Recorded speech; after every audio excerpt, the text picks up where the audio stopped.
नमस्कार दोस्तों। तो कैसे हैं आप लोग। उम्मीद करता हूं कि आप और आपकी फैमिली एकदम मस्त तंदुरुस्त होगी और आप देख रहे हैं वारदात क्राइम स्टोरी। मैं हैरी आप लोग का स्वागत करता हूं। आज का हमारी जो कहानी है वो जापान से है और ये जो कहानी है, जब मैं ये वीडियो रिकॉर्ड कर रहा हूँ, आज 39 साल हो गए इस केस को हुए और आज तक जापान की पुलिस इसको ट्रैक डाउन नहीं कर पाई है।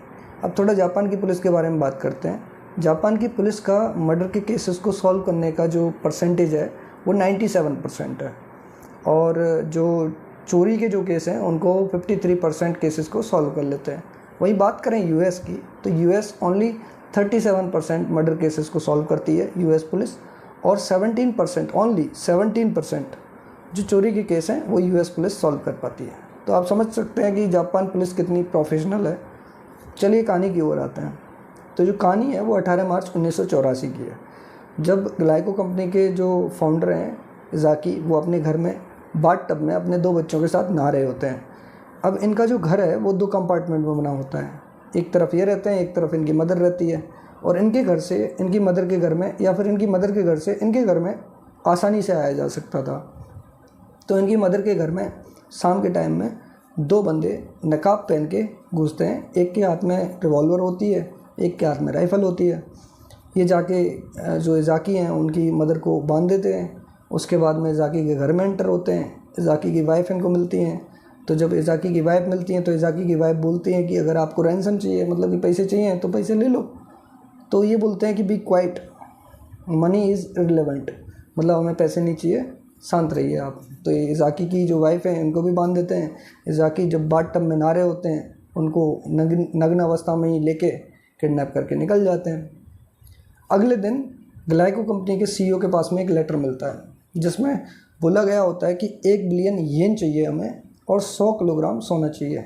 किसके लिए? इज़ाकी के लिए। मतलब इज़ाकी को अगर आपको ज़िंदा देखना है तो आपको 1 बिलियन येन देने होंगे और 100 किलोग्राम सोना देना होगा। तो 1 बिलियन येन बहुत बड़ी रकम होती है। तो उस टाइम पे जो ग्लाइको कंपनी है, और साथ में एक अल्टीमेटम भी देते हैं कि 21 मार्च तक आपको ये दोनों चीज़ों का इंतज़ाम करना है।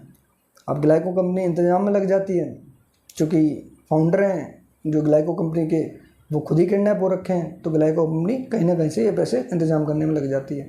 वहीं होता क्या है कि 20 मार्च को जो इज़ाकी हैं वो जैसे तैसे जो उनके किडनैपर्स के चंगुल से छूट छाट के आ जाते हैं। अब जब वो छूट के आ जाते हैं तो जापान में उनकी बड़ाई होती है। इधर पुलिस अपने काम में लगी होती है कि भाई इज़ाकी को किसने किडनैप किया। तो उसके बाद में इज़ाकी की जो कंपनी है उसको एक लेटर मिलता है कि हमने आपकी जो कंपनी है, जो कि उनकी कंपनी ग्लाइको थी, वो कैंडीज़ बनाती थी। बोले कि हमने आपकी कंपनी की जो कैंडीज़ हैं उनमें जहर मिला दिया है।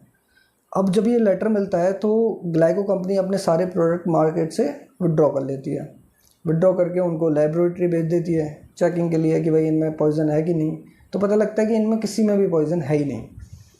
अब जब ये सारा इंसिडेंट हो जाता है तो उसके बाद में 8 अप्रैल को जो ओसाका पुलिस, अब ओसाका वही एरिया, ओसाका जापान का एक छोटा सा इलाका है, वो ओसाका वही एरिया जहाँ पे इनको इज़ाकी को किडनैप करके रखा गया था।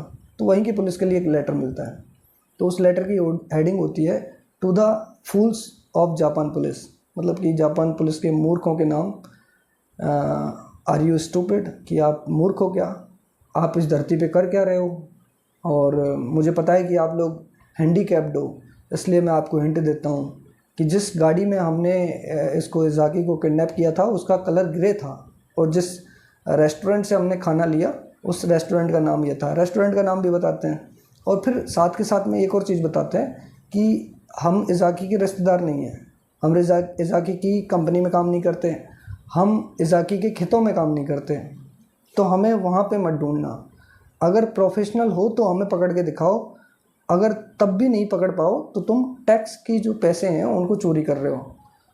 और क्या हम आपके जो पुलिस का जो हेड है उसको किडनैप करें तब तुम हमें पकड़ोगे। तो एक तरीके से पुलिस की बहुत भयंकर ह्यूमिलेशन की गई होती है। अब जब तक जो ग्लाइको है उसने जो अपने प्रोडक्ट, जो उससे पहले लेटर मिला था जिसके अकॉर्डिंग उसके कैंडीज़ में उन्होंने जहर मिलाया हुआ था, उसके हिसाब से जो ग्लाइको है अपने प्रोडक्ट की जब लेबोरेटरी में भेजती है तो पता लगता है कि उनके किसी भी प्रोडक्ट में कुछ भी था ही नहीं, जहर ही नहीं था। अब सबको लगता है कि किसी ने मजाक किया होगा। इधर जापान पुलिस इज़ाकी के किडनैपर को नैप डाउन करने के लिए लग जाती है। धीरे धीरे समय गुजरता जाता है। साथ में ये ग्लाइको के लिए और भी लेटर मिलते रहते हैं। तो कुछ दिन बाद में अब जब इसने ग्लाइको ने अपने सारे प्रोडक्ट मतलब मार्केट से विड्रॉ किए थे, तो उसमें लगभग $200 मिलियन का ग्लाइको कंपनी को नुकसान हो जाता है। अब जब ये सब हो जाता है तो लगभग सितंबर के महीने में ग्लाइको कंपनी के लिए एक लेटर लिखते हैं, जिसमें बोलते हैं कि ग्लाइको कंपनी ने जो भी किया उसे अपने करने पे पछतावा है, और अब हम ग्लाइको कंपनी को बिल्कुल ना तो थ्रेटन करेंगे, ना ही मतलब इनको परेशान करेंगे। ग्लाइको कंपनी अपना बिजनेस कर सकती है, पर इसका मतलब ये नहीं कि हम किसी और कंपनी को परेशान नहीं करेंगे। उसके बाद में कोई लेटर नहीं मिलता, सीधा लेटर मिलता है अब नवंबर में जाके, और वो लेटर होता है मोरेनागा, एक कंपनी है सेम ग्लाइको कंपनी की तरह कैंडीज़ मैन्युफैक्चर करती है, तो उस कंपनी के नाम मिलता है, जिसमें लिखा होता है कि to the moms of nation, मतलब कि इस देश की माँओं के नाम। और जो बच्चे हैं उनको मीठा खाना बहुत पसंद है, और मीठे में स्पेशली कैंडीज़ बहुत खाना पसंद है। और जो ये मोरेनागा कंपनी है, इसकी कैंडीज़ में हमने एक स्पेशल फ्लेवर ऐड किया हुआ है। इसके 20 बॉक्सेस में एक स्पेशल फ्लेवर ऐड किया हुआ है, जिस जो फ्लेवर है उसका नाम है पोटेशियम साइनाइड। और उस फ्लेवर का टेस्ट थोड़ा कड़वा है, पर दिक्कत की कोई बात नहीं है। अगर इसको कोई खाएगा तो वो दोबारा कुछ टेस्ट नहीं कर पाएगा। इनडायरेक्टली वो ये कहना चाहते थे कि मतलब खाएगा तो मर जाएगा। तो अब मोरेनागा कंपनी अपने सारे प्रोडक्ट को विड्रॉ कर लेती है मार्केट से। तो जब लेबोरेटरी में टेस्ट के लिए भेजती है तो पता लगता है कि इसके 20 बॉक्सेस सच में ऐसे थे जिसमें पोटेशियम साइनाइड था, जिनमें से 19 बॉक्सेस ऐसे थे जिनमें पोटेशियम साइनाइड की कम मात्रा थी, और एक बॉक्स जिसमें पोटेशियम साइनाइड लीथल मात्रा में था, मतलब कि उसमें अगर कोई बंदा उस की कैंडीज़ को कंज्यूम करता तो ऑब्वियसली मर जाता, और बाकी 19 से फूड पॉइजनिंग जैसी चीज़ें हो सकती थी। अब इन 20 के 20 जो बॉक्सेस हैं, इन पे एक लेबल लगा हुआ था कि पॉइजनस, डू नॉट कंज्यूम। अब ये सब होता है तो पुलिस प्रोएक्टिव हो जाती है, और साथ के साथ पुलिस को भी लेटर मिल रहे हैं, ह्यूमिलेटिंग लेटर। इधर मीडिया में भी पुलिस की बहुत बुरी तरीके से बेइज्जती हो रही है। साथ के साथ कंपनियां हैं, अब चूँकि मोरेनागा ने अपने सारा प्रोडक्ट बाज़ार से विड्रॉ किया था, तो उसको भी 100 से 200 मिलियन डॉलर का नुकसान हो जाता है। तो अब होता ही है कि पुलिस के पास में बहुत प्रेशर आ गया था, ओसाका पुलिस के पास में। तो ओसाका पुलिस अब जिस जगह पे ये 20 पैकेट मिले थे मोरेनागा कंपनी के जिनमें पोटेशियम साइनाइड था, उस जगह की सीसीटीवी फुटेज खंगालती है। तो पता लगता है कि एक बंदा ये कैंडीज़ के बॉक्सेस में कुछ रख रहा है। अब सीसीटीवी जो फुटेज थी वो उतनी अच्छी क्वालिटी की नहीं थी कि उस शख्स का जो चेहरा है वो ढंग से दिख पाए, और साथ के साथ जो एंगल था वो ऐसा था कि मतलब उस शख्स का चेहरा नहीं दिखता। बस इतना पता लगता है कि वो शख्स सन ग्लासेस यानी कि गॉगल्स पहनता है, जो विज़न ग्लासेस पहनता है। अब पुलिस के पास में और कोई क्लू नहीं। इधर मोरेनागा के बाद में मोरेनागा को और परेशान किया जाता है। फिर उसके बाद में और भी जो फूड प्रोड्यूसिंग कंपनी है उनको भी थोड़ा थोड़ा परेशान किया जाता है, उनके नाम पे भी लेटर मिलते हैं। अब जापान पुलिस की बहुत बेइज्जती हो रही है साथ में, और नीचे वो लिखते थे द मॉन्स्टर विद 21 फेसेस। अब जो मीडिया है वो खिल्लियाँ उड़ा रही है पुलिस की। तो धीरे धीरे समय गुजरता जाता है। तो जुलाई 1985 में जो ओसाका पुलिस के जो एक सीनियर पुलिस ऑफिसर थे यामामोटो, वो सुसाइड कर लेते हैं, अपने ऊपर तेल छिड़कते हैं और उसके बाद में आग लगा लेते हैं। तो जब ये इंसिडेंट होता है तो जो द मॉन्स्टर विद 21 फेसेस है, अच्छा इसको जापान में जो द मॉन्स्टर विद 21 फेसेस है, इसको जो केस है इसको 3 नामों से जाना जाता है। केस नंबर 114 और Glico and Morinaga case and monster with 21 faces. तो क्योंकि ये नीचे लिखता था अपना नाम बाकायदा द मॉन्स्टर विद 21 फेसेस, तो ये द मॉन्स्टर विद 21 फेसेस को जब पता लगता है कि एक यामामोटो नाम के एक पुलिस ऑफिसर हैं, उन्होंने अपने ऊपर तेल छिड़क के आग लगा के खुद आत्महत्या कर ली है, जब वो ये केस सॉल्व नहीं कर पाए थे। यामामोटो की मौत हो जाती है तो ये एक लेटर लिखते हैं द मॉन्स्टर विद 21 फेसेस कि हाउ फूल ही इज़, वो कितना पागल था कि वो ये केस सॉल्व नहीं कर पाया तो उसने सुसाइड कर लिया, पर स्टिल इनके परिवार के साथ में हमारी सिंपैथी है, हमारी कंडोलेंसेस है।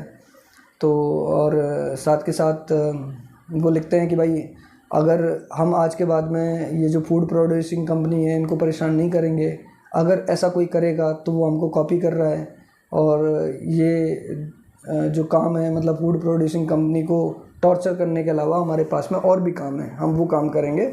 और लास्ट में लिखते हैं कि it's good to lead a bad man's life, मतलब कि हमें बहुत मज़ा आता है ये गंदे आदमी की, मतलब बुरे आदमी की जो लाइफ है उसको लीड करने में बहुत मज़ा आता है। The monster with 21 faces. और उसके बाद में द मॉन्स्टर विद 21 फेसेस जैसे कि गायब हो जाता है, उसके लेटर कभी नहीं मिलते, और बाद में किसी भी कंपनी को आज तक 39 साल में कोई लेटर नहीं मिलता, और किसी भी कंपनी को कोई परेशान नहीं किया जाता है। अब आते हैं हम हमारे कंक्लूज़न पे। तो द मॉन्स्टर विद 21 फेसेस कौन था, आपको क्या लगता है?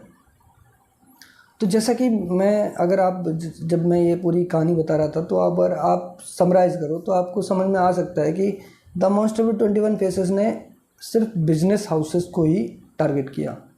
साथ में इन्होंने किसी की किडनैप करी, पर किडनैप में रैंसम नहीं लिया इन्होंने, मतलब उसकी फिरौती नहीं ली।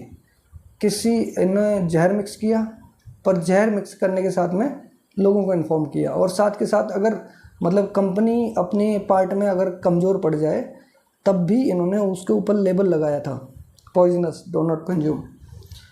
जब ये पुलिस वाले ने जब आत्महत्या करी तब इन्होंने जो बुली करना है, जो टॉर्चर करना है वो बंद भी कर दिया। तो एक तरीके से उन्होंने कोई क्राइम नहीं किया, मतलब मेजर क्राइम नहीं किया, क्राइम तो किया बट मेजर क्राइम नहीं किया। तो आपको नहीं लगता कि ये एक बिजनेस स्ट्रेटजी है, जो कि जैसे सपोज़ करो कि अभी अपने यहाँ पे जो कैडबरी डेयरी मिल्क है वो एक चॉकलेट है जो इंडिया में चलती है, अब मुझे कोई चॉकलेट मार्केट में उतारनी है, तो मैं अगर मॉन्स्टर विद 21 फेसेस हूँ तो मेरे लिए ये सबसे बढ़िया तरीका होगा कैडबरी डेयरी मिल्क को बाज़ार से आउट करने का, और मेरा बाज़ार में इन करने का, मेरे जो प्रोडक्ट हैं उनको बाज़ार में इन करने का। तो व्हाट आई थिंक कि मतलब ये किसी बिजनेस हाउस का काम है। अब आप इस बारे में क्या सोचते हैं ये हमें कमेंट में ज़रूर बताइएगा, और साथ के साथ अगर आपको ऐसी जो कहानी, और स्पेशली ये जो कहानी है वो मेरी खुद की एक फेवरेट कहानी है। अगर मैं monster with 21 faces business houses का काम नहीं है, किसी इंडिविजुअल का काम है या फिर किसी गैंग का काम है, तो ये गैंग सोचिए आपकी, मतलब जापान जैसी पुलिस उसको ट्रैक डाउन नहीं कर पाई, तो ये अपने आप में एक बड़ी बात है।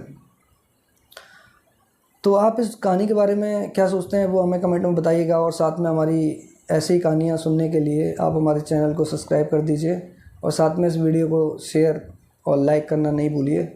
जब आप हमारे चैनल को सब्सक्राइब करें तो बेल आइकन दबाना ना भूलें, सो दैट आपको हमारी आने वाली वीडियो के नोटिफिकेशन पहले मिलते रहेंगे। धन्यवाद, मिलते हैं आपसे अगली वीडियो में। नमस्कार।